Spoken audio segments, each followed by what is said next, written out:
What's up, everyone? Steve here, Fanatic Perspective again. Just wanted to get my thoughts out on the Ezekiel Elliott reinstatement of the suspension, 6 games. I was actually just wrapping up watching that crazy Nationals game. They had a crazy play at first base that got overturned, which is really unfortunate. But a lot of things going on. I'm actually preparing to get my thoughts together to start doing some NBA videos, some NBA content as well. But keep coming back to my favorite topic, the Dallas Cowboys. Thought it'd be, we certainly won't have, or haven't had a quiet bye week with the Jerry national anthem protest, injuries, cutting Nolan Carroll, and now obviously the big blow, losing Ezekiel Elliott for what looks to be 6 games, pending any type of appeal or, again, or whatever. But I'm speaking from the perspective that we're not going to have him starting the San Francisco game.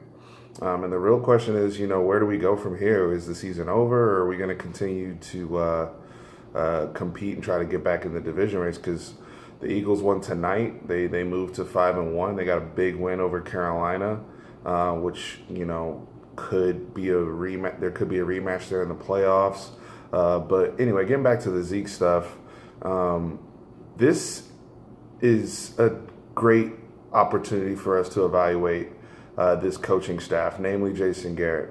One of the things you see in the league in terms of the coaches is, when players get injured and people lose key guys, how do they respond? How do they rally their teams?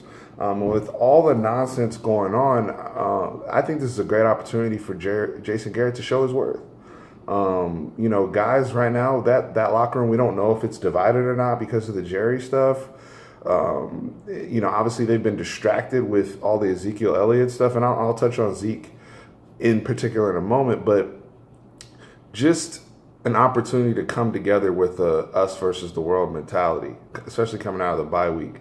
Because if they don't, I don't even know if we'll finish 500 this year. That's crazy to say, coming out of a 13-3 season and, having the best record in the NFC, but that's where we are with this defense, and now losing, our most productive offensive player, in my opinion. So this is going to be on the coaching staff. It's going to be an opportunity for Dak Prescott to really kind of put together a little MVP campaign for himself. Dak's had a great last 3 games. He's been over 3 TDs 3 weeks in a row, but unfortunately we've reverted back to the same formula in terms of our quarterback win-loss ratio where we were in the Romo days back in 2010, 2011.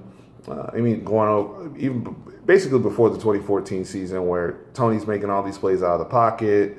All of our stuff is coming on broken plays, and he's throwing for a bunch of touchdowns, making a bunch of crazy plays. We're in shootouts every week, and we go 8-8. That's what we're headed with Dak. And that was why, a few weeks ago when I made the Jason Garrett video, I said, has this coaching staff earned the right to coach Dak moving forward? And that's where it takes me again back to Jason Garrett. But this opportunity for Dak Prescott to step up, take leadership from a production standpoint, and kind of put the team on his back, despite not having all the pieces in place. We've seen quarterbacks win shorthanded before. Right now we're going to be shorthanded, obviously, but I believe in Dak. I really do. I don't know if he's able to carry this offense yet without a piece like Zeke and throw the ball a whole bunch of times. We'll see. But we know he's a great player when things are right around him. I don't think that's no longer a question. Moving to Zeke and how we, my general thoughts about that. I don't know if he, physically abused that woman. I tend to kind of fall his way just based upon the things we've seen thus far. But I don't really sympathize for Zeke in this case. And the reason being is because I think the guy's been an idiot, and I think he's been very, very cocky. hasn't handled himself, hasn't shown any type of remorse just for the chaos just by associating himself with a certain female of that nature, and putting himself in a position even after the fact, all the things that have led up to this. And I was a Zeke defender, because I know he's 21, 22, trying to have fun, and he's come up on some money, fame, and all that. But Zeke comes from a 2-parent home. Zeke's, he's supposed to know better. And he's put himself in a situation now where it's not only cost us, the fans, it's cost the team and those around him. It's very, very embarrassing. So I'm curious to see how he's going to respond from this, and I'm curious to see how the Cowboys respond from it, because they're going to have to get an insurance policy behind him now. Moving forward, I wouldn't be surprised if they get another young back, because the one thing Zeke has to realize is he plays at a very expendable position. Zeke's not a quarterback. He's not a corner. He's not a pass rusher. And one thing you've seen in this NFL season is all these young running backs, whole bunch of rookies, guys younger than Zeke, that make far less money, productive runners all over the league. It seems like every week somebody's popping up. I mean, Dalvin Cook goes down, Jerick McKinnon pops in. I mean, all over the place. Kareem Hunt, Deontay Foreman, all over the place. So we have to. I think the Cowboys organization has to be smart and mindful of having adequate backup situation for him in place. Now that moves me to the Alfred Morris, Darren McFadden, Rod Smith thing, because I think Alf has actually looked pretty good this season in limited touches, obviously. So I'm excited to see him kind of get back into the flow of being a 20-plus carry guy, if we can, afford to do that and keep time of possession in our favor. I think he looks a little slimmer this year. His vision, he seems to be more comfortable than he did in year one. So I think he's going to surprise some people if he's the guy. If it's McFadden, the thing is, if it's McFadden, we would expect him to be at that 2015 year level where he went for over 1,000 yards. But one of my concerns is, why hasn't he been dressing?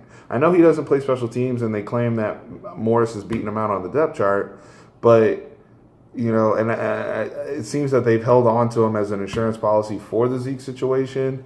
But I'm just really curious as to, it seems like there's been some drop off with DMC since 2015 even.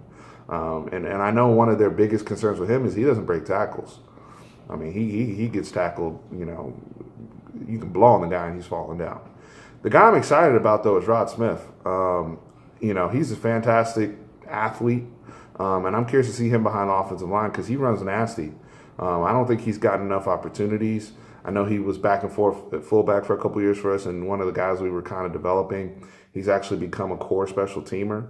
But with Rod, just some of the crazy runs he had in the preseason, I'm excited to see him get a couple touches and just, again, what these coaches decide to do, are they going to let him earn it? But moving forward, ultimately, we're not going to be able to do anything. Everything I said regarding Cowboys competitively this year is out the window if we don't get somewhat better defensively. I mean, if we keep coming out and giving up 30-plus points a game, lose a time of possession battle, we're not forcing turnovers, and just letting people carve us up, then, this is 8-8 at best with this defense. They have to get better for us to have a chance at anything, for us to have a chance when Zeke comes back. They can't keep doing the same thing. They have to make some type of adjustments. I understand Sean Lee has a hamstring issue, and you can't really rush those, so he may not even be back after the bye, depending on that. We're seeing the same issue with Cheeto. But you have to figure something out. Either you got to blitz more and make people show their hand quicker, or something, or move around some lineups, or figure something out schematically. That's what great coaches do. Again, it goes back to the coaching. If you got to figure out how to work with what you got. I'm hearing too many excuses either from people around the team or beat writers or whatever, and you got to figure it out. People around the league this year, injuries have been crazy, but people are still figuring out and winning ball games. So Right now, we're, 2.5 games behind the Eagles, but we still get to play the Redskins twice, Eagles twice, and the Giants one more time. So it's not over yet, but the defense got to get right. We got to hope Alpha's productive. We got to hope, somebody emerges, and Dak ultimately takes over. And, other than that, we're in a tough place. But as always, keep the faith.